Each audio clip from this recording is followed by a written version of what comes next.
Welcome, everybody.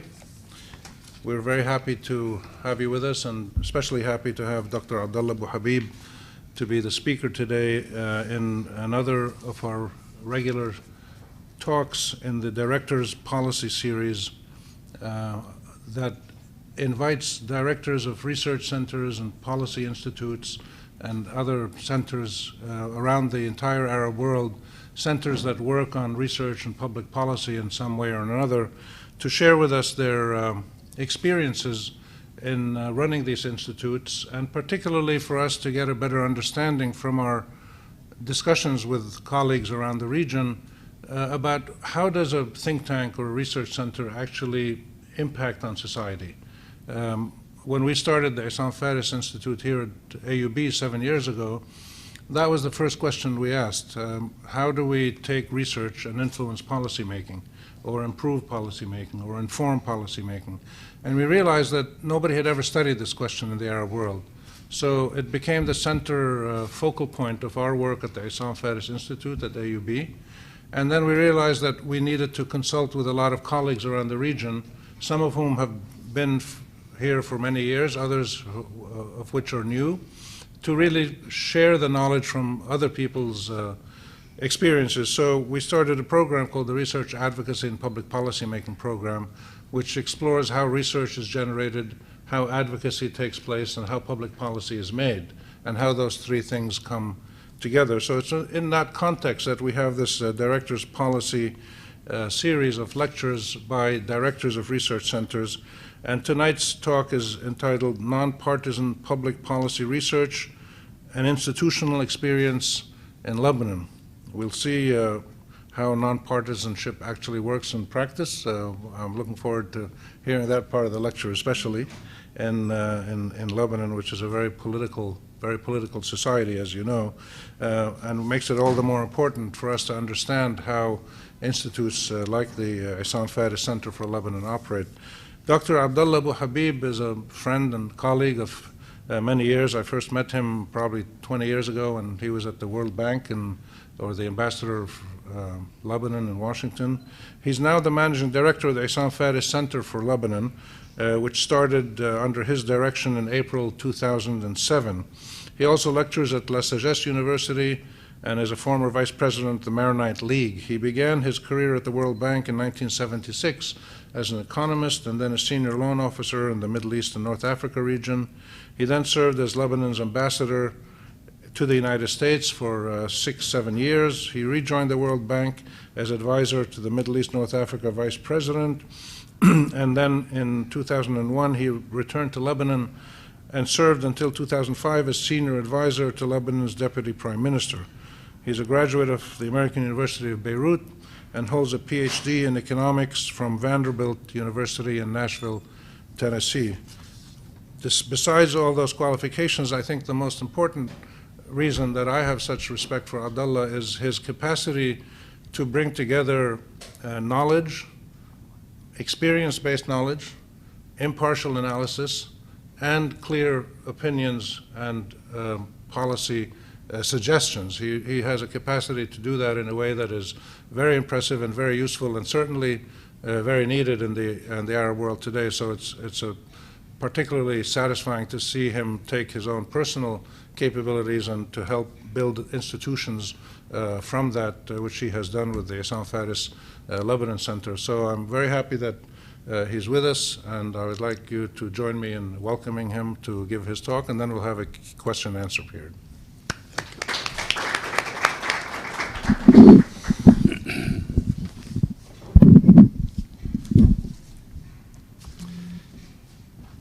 Thank you, Rami. The time I met you in Amman, you were the editor-in-chief of the Jordan Times, I think, right? Well, it's nice to be back at AUB. It's nice to be in this room as well. I think Dr. Ragid al-Salah has witnessed this room here. He operated a lot from this room, and it has a lot of history here.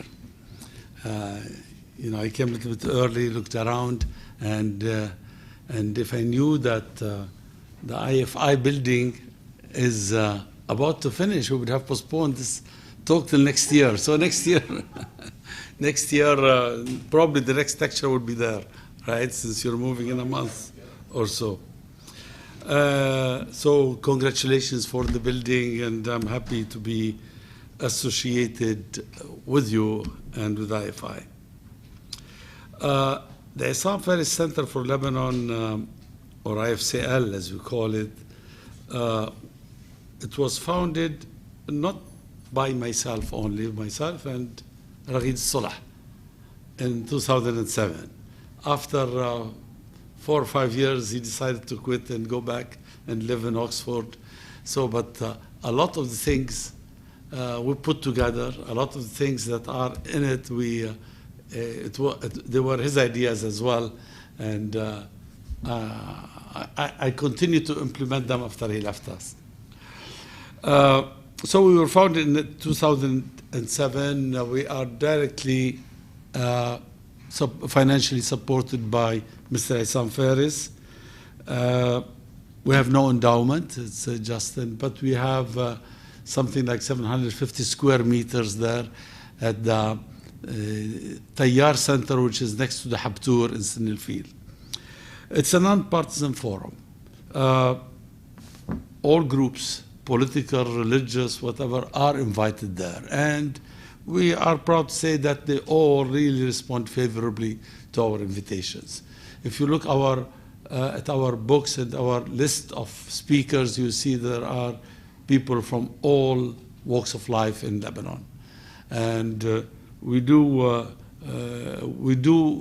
intend always to have each event that has good representation. Unless it is history, then we have to look for the people directly that are concerned. So it's non-partisan, it's neutral. It's probably really the only center in Lebanon that has that the dialogue take place. Now, as you know, the dialogue is not taking place in the palace. No dialogue committee since 11 or 12, something like that. But they both come, really, both sides, 8 and 14, Muslim and Christians, all parties, everything, they come and we have great civilized discussions at IFCL. So it was founded really for Lebanon, is to promote ideas, to promote ideas and to be a forum, in fact, for Lebanese to discuss and to dialogue with each other. I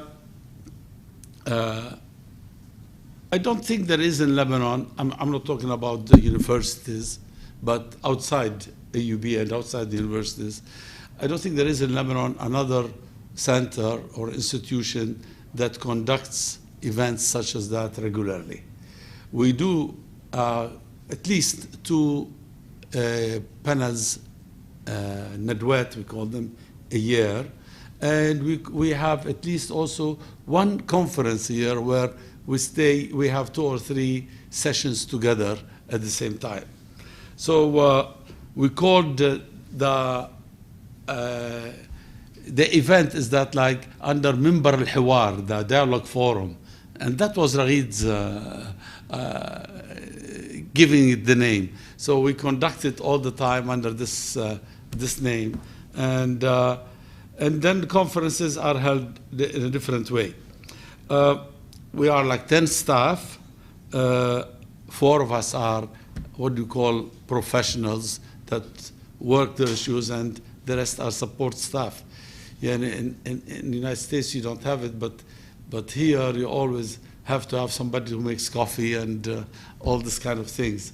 I don't know if they do it at the UB, but outside the UB you have to have it, especially if you're going to have visitors. Member Hawar is, as I said, we conduct really around 25 Nadwi a year. And a couple of them at least are roundtable discussions. In roundtable discussions, we invite around 20 persons, again from all walks of political, depending on the issue, live, in order to discuss the issue at hand, and you really get to know how people's inclination, people's ideas, people's thinking about any issue you discuss, and you see the division among Lebanese as it is. We one time about how to protect ourselves from what's happening in Syria. And there was a big division. There were groups, and unfortunately they were divided this time, but again, in a very civilized way, religiously. Muslims, both Sunni and Christians, Sunni and Shiites, were, no, we cannot disassociate ourselves from our Arab environment. We've got to be involved. We have strong relations with them. While mostly Christians and Druze say, no, we have to nan abn nafs, and I'lam Ba'abda declaration is the best. So, you know, it's a nice place to watch, especially around tables, more than the Nadwi that has 2 or 3 people discussing issues that they have prepared some ideas. There they come unprepared and they really talk and we have conversation. The issues that we discuss could be purely Lebanese or regional issues. In these days, a lot about Syria that influence events in Lebanon. And anything that influence like Arab uprisings, all of these, we discuss them in details. We used to produce all the events of Mimbar al-Hiwar, all the nadwat of Mimbar al-Hiwar, in one book. And they turned to be a very big book, because sometimes you have more than 1 or 2 round tables and 20 people talking. So, and then some people come with a big lecture. So now we divide it into, starting 2012, we produce our events in 2 books. One, it's called Qadaya Arabiya, and one is called Shu'un Lubnaniya. That's what is purely Lebanese. We produced in one book. What is other Arab regional that has influence on Lebanon, like Palestinian issue or Syria or Iraq, all of these, we produce them in another book. Just not to have one large book with us. And these books also, we make them available in bookstores for cheap also, like $10 each. So it doesn't cover the costs of printing it for us. We print it and give it. But just to make it, because the distributor and the library and the bookstore, they take more money than those who print it and do it and so on. So, but we want to make it available to all, to have an idea, really, of what goes on, what is how people are thinking. And they really, most of the time, they are sincere, and they say the truth of what they're thinking. They don't go around and beat around the bush, as they say. They are really, you can talk their opinion at that time, because opinions and positions may change, but you can take it as it is at that time, as its face value. Speakers are, of course, mostly Lebanese. Some of them, we had something like 269 speakers so far in 6 years. 6 years and a quarter, almost. We have Arab speakers around 29, and non-Arab speakers are around 35. Sometimes we don't have the budget to get people from far away, so if people are visiting and people are here, but when we have conferences, we have budgets to bring most of the time Arab thinkers from various Arab countries.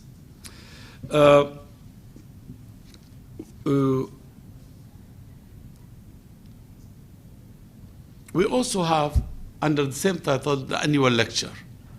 We started it last year, in 2012. The first invitee was Marwan Masher, who's on the board of AUB and vice president of the Carnegie Foundation. Previously, he was also foreign minister of Jordan and deputy prime minister, I think, in Jordan, and vice president of the World Bank. He has a lot of things in his CV. And last year, we wanted to know what's going on in Egypt. We got 2 Egyptians to talk about the issues in Egypt. Yeah, of course, our tendency is to encourage the liberal view, the view that wants, and this is again, it was stressed at the beginning by my good friend Ragid, that people that believe in democracy, it doesn't mean others are not invited, but this is the way we look at it. Believe in democracy, believe in freedom, believe in equality, believe in a civil state rather than religious or dictatorship or any other state. And we are also thinking about next year of inviting a couple of people from Turkey. Turkey began to influence our region a lot. And so before and after Azaz prisoners, and therefore, that's why we think it's important to see how Turkey functions. What do they think? What's their foreign policy that started with 0 problems? What are they now? Because they are now 100% problems instead of 0 problems with their neighbors. Annual conferences, we do it at the beginning, first 2 years, we did like twice a year. We focused more on conferences than on Nadwet, on panels. And so far we've had 10 of them. We just finished one last month about, called it إمكانية تحييد لبنان, the possibility of having a neutral Lebanon. And again, you'll see in that event, you see the various point of views that exist in Lebanon on this issue or others. So far, we usually have 3 or 4 sessions, but before we start the conference, we produce a background paper on the issue. Either we do it ourselves or we outsource it to somebody who knows about the subject. And then after the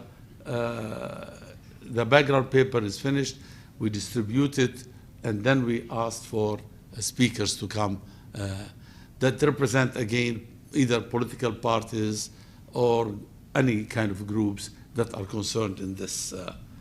We produce a book about each conference, and again, we put it in the market, the bookstores, to be sold at $10 a piece. We have so far, I think, 7. We have 6 books from Mimbar al-Hiwar, but we have 7 books from conferences. And we discussed a lot of Lebanese issues that concern, and they are mostly the conference relates to outstanding issues in Lebanon. For example, we started with in 2007, we had a presidential problem. Are we going to be able to elect a president or not? So we had a conference called The Making of a Lebanese President, صناعة الرؤساء في لبنان. And then we produced a book, The Quest for a President Made in Lebanon. البحث عن رئيس يصنع في لبنان. لأنه we found out from our research that most of our presidents were either regional, international decision rather than a Lebanese selection or elections of a president. Another one that we conducted along with the Swiss Embassy, Defense and Security, the Swiss Experience and its Implication for Lebanon. As we all know, this is a very important issue in Lebanon. What do you do with defense? What do you do with the Hezbollah weapons and all of these things? Palestinian camps in Lebanon. Not the Palestinian problem. We leave it to Rami here at IFI. Although we discussed it many times, but the conference was on Palestinian camps in Lebanon. Really, the camps are in a, you know, we outsourced a report, and Raghid worked on it a lot at that time. And the miserable situation in the camps, it necessitates that we do something, that Lebanon should do something, the United Nations should do something. And all of these, you cannot keep these camps a place for exporting terrorism or poverty, because if you are poor, you know all of this, what it generates. We also did electoral law on, we knew that there's going to be a problem on that. So we discussed it. And in all of these, you know, the Palestinian camps in Lebanon, after that, after we had our conference, there were a lot of articles written. Rami also joined us in that conference.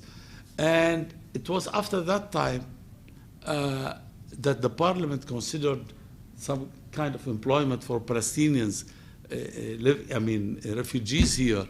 And it went, a lot of these measures that we suggested went through, because there are people who are blindly against nothing whatsoever. We came in a very open-minded, very liberal way, and we sent all our recommendations to especially Christian leaders here.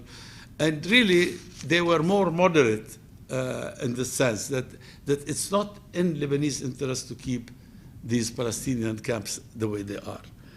And so is the electoral law. The discussion after our conference, they started having discussion on electoral law, and it didn't finish yet.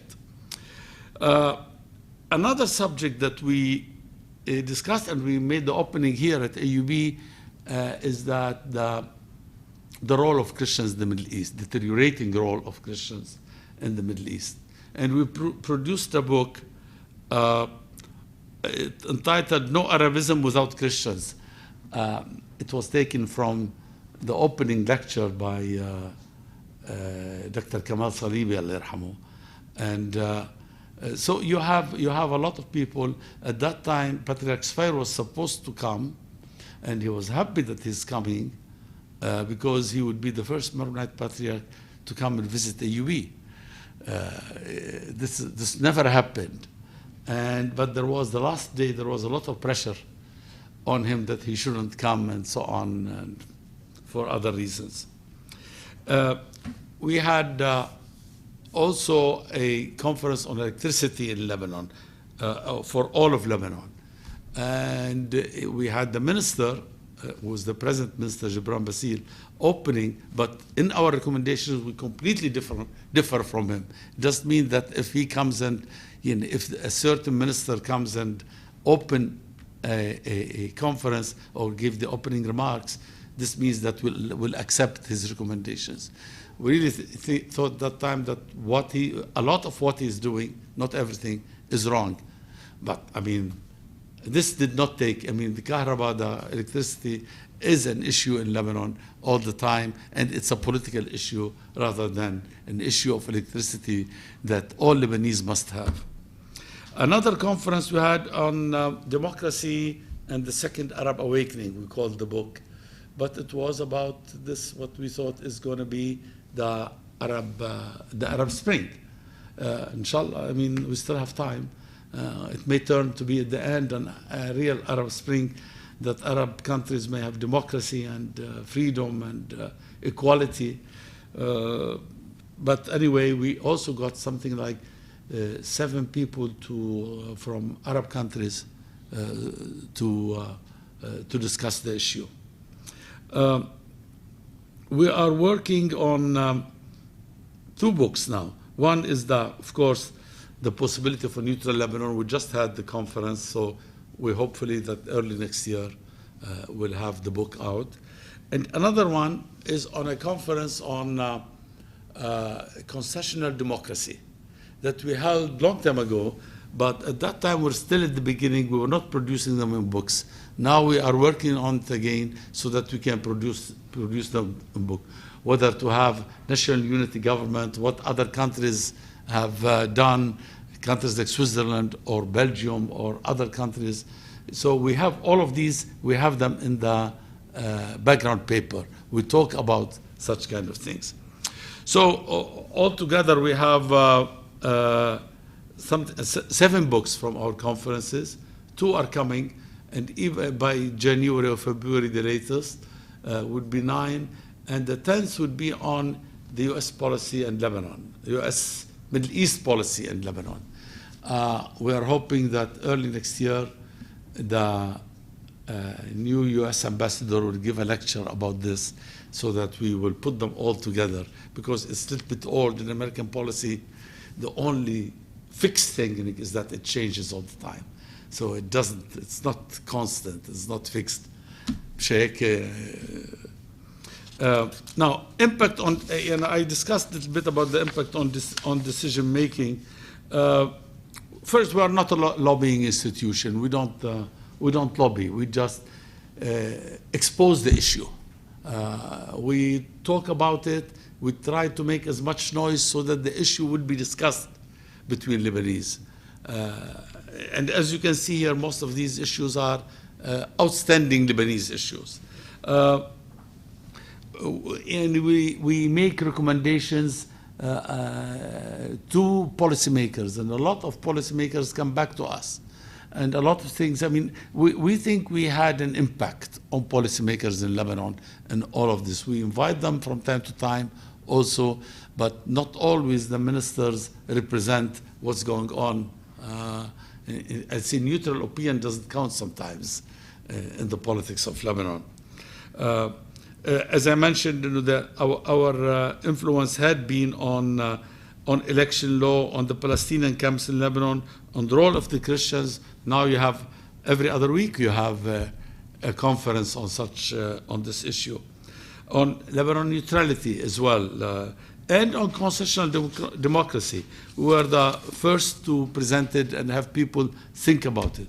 But of course, I mean, you are living in Lebanon. It's the government most of the time is paralyzed, no acts, no actions. But you know, we really find out, and from the reaction of the people that we invite, that it is something welcome. The people like it. I mean, very rarely now we invite somebody who really does not say yes to our invitation, who does not accept our invitation, because they know that we are neutral, that we are non-partisan. We may have different opinions. This is something else. I mean, I'm sure whether it's Ragid or myself or our colleagues at the center, we have different opinions than a lot of the opinions that were presented at the center. But this does not affect our neutrality, our really objectivity in facing these issues. I think I'm going to stop here and take questions if there is any.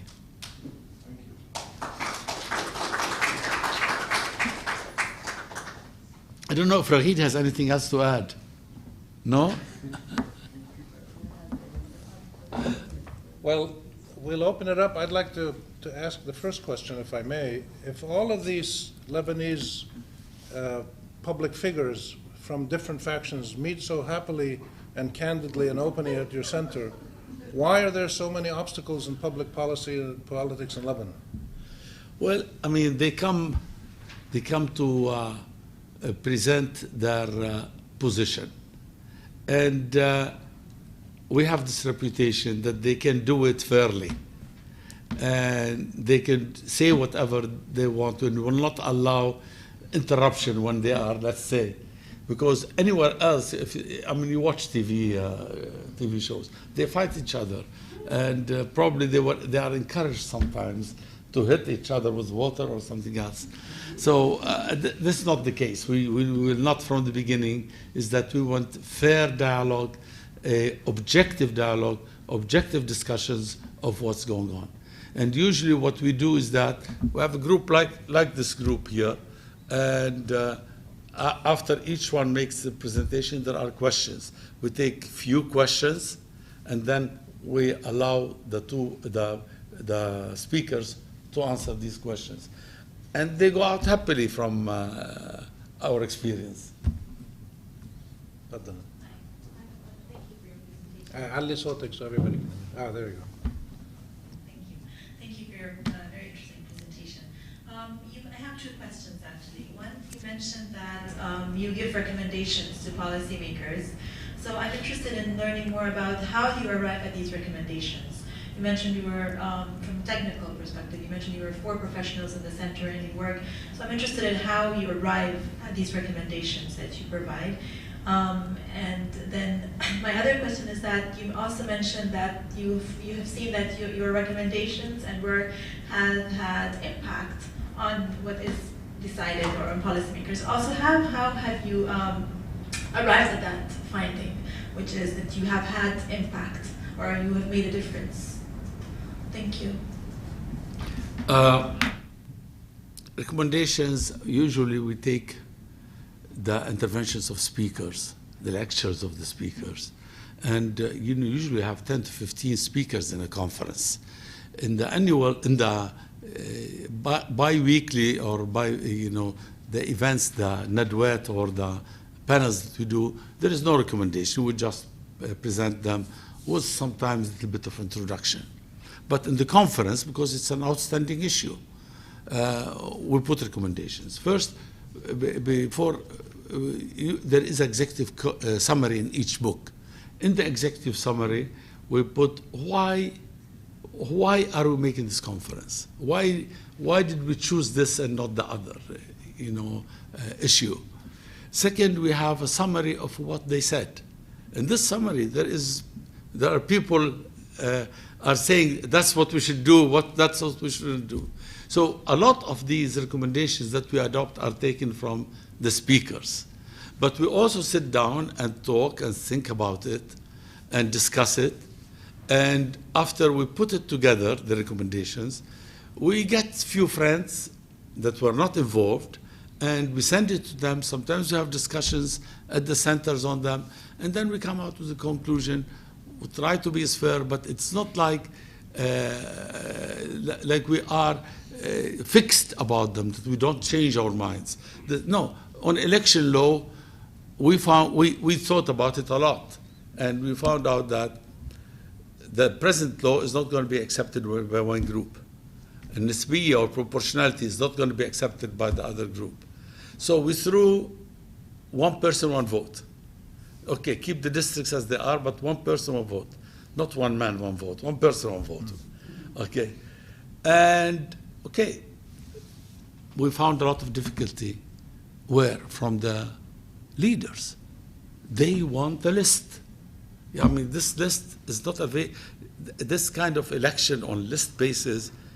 It was only in Syria. I don't know if they continue to adopt it if they make peace between each other. But there is no other country. Kuwait changed it, and it changed it into one person, one vote. Or you can do districts. It's very difficult to make one deputy, one district, because of the religious distribution of members of parliament.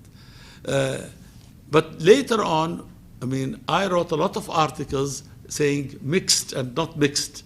So, what we want is that a new law that would be acceptable to everybody. So we are not fixated about a certain idea that we recommend, but we want to start a dialogue. The other, how do we arrive to our findings that they are influenced? I mean, we, in a lot of these committees about election law, for example, we joined in them. We were participated in them, participated in the discussions. And we know that it is being discussed, and many times we get telephone calls and we talk, why did you say this? Why do you recommend that? It is more verbal than written or official. They don't do it here. There aren't many meetings that they do in the government to take such kind of a decision. You've got to convince the unconvinced of what you're recommending. Dr. Bitar. And then back.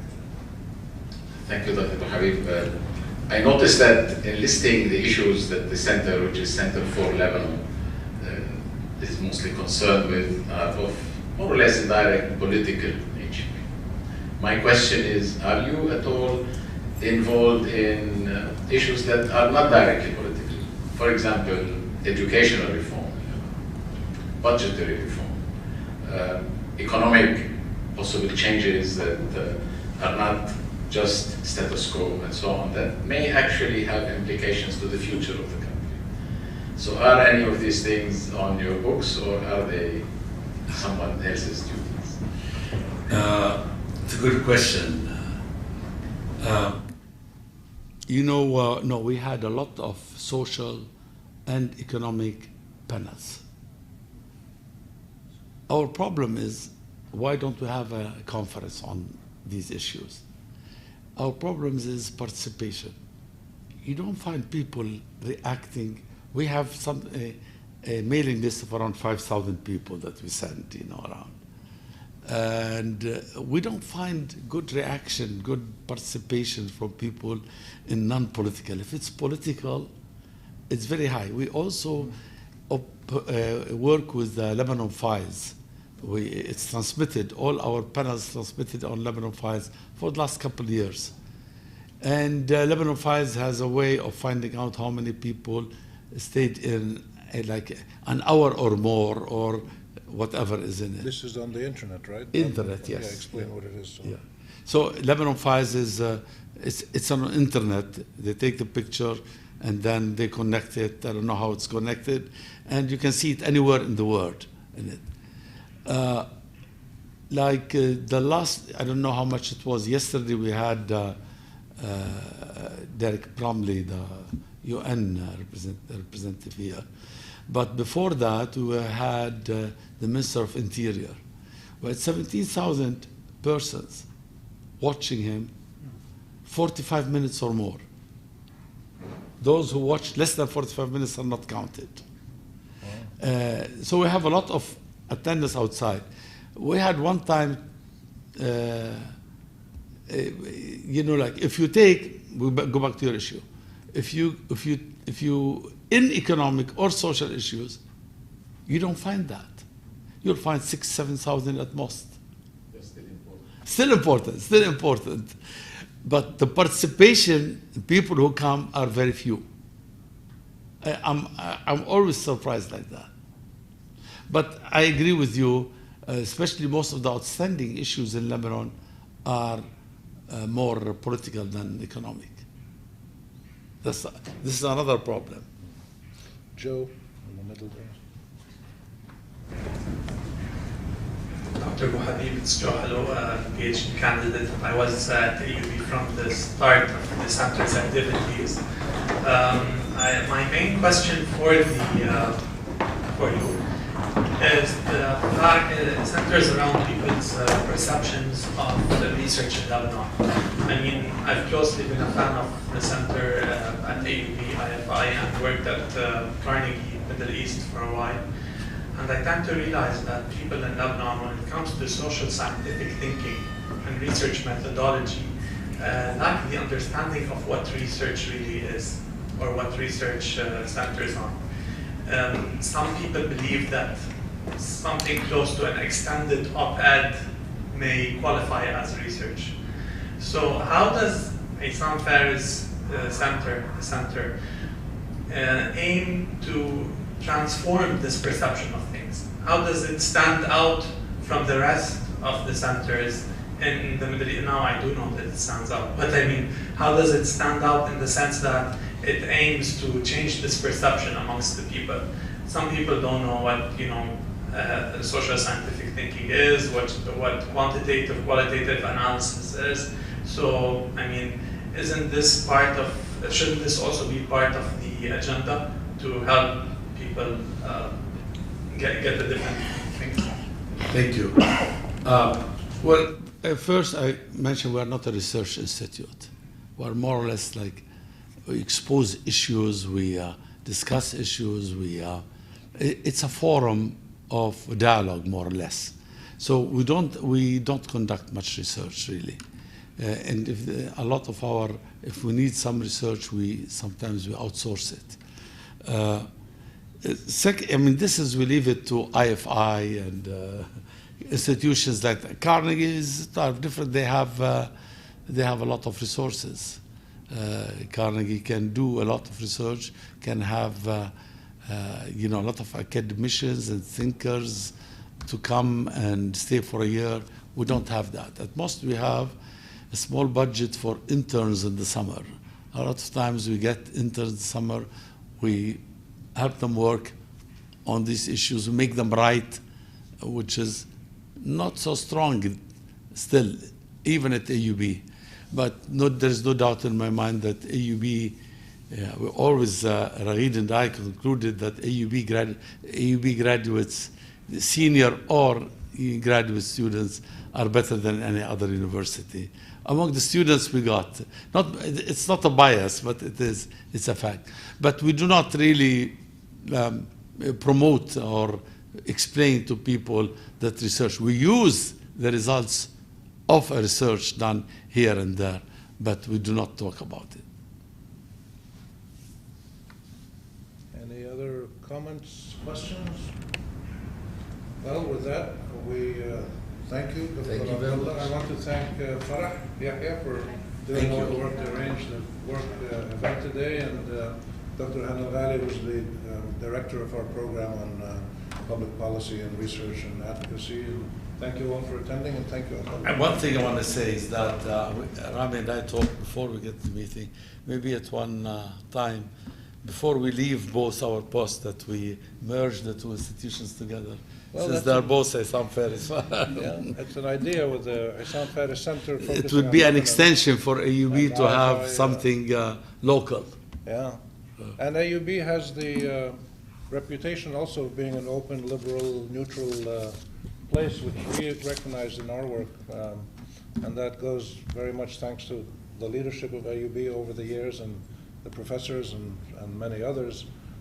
So it makes sense when they... The deans. Well, that's what I meant, the leadership and others. So it's a very valuable commodity to have in the Middle East, a place where you're trusted, you're seen as neutral, but you're also able to discuss sensitive issues. So I think you've done a great job in pioneering that among the independent institutes in Lebanon. So we thank you again, and thank you for being with us. Thank you.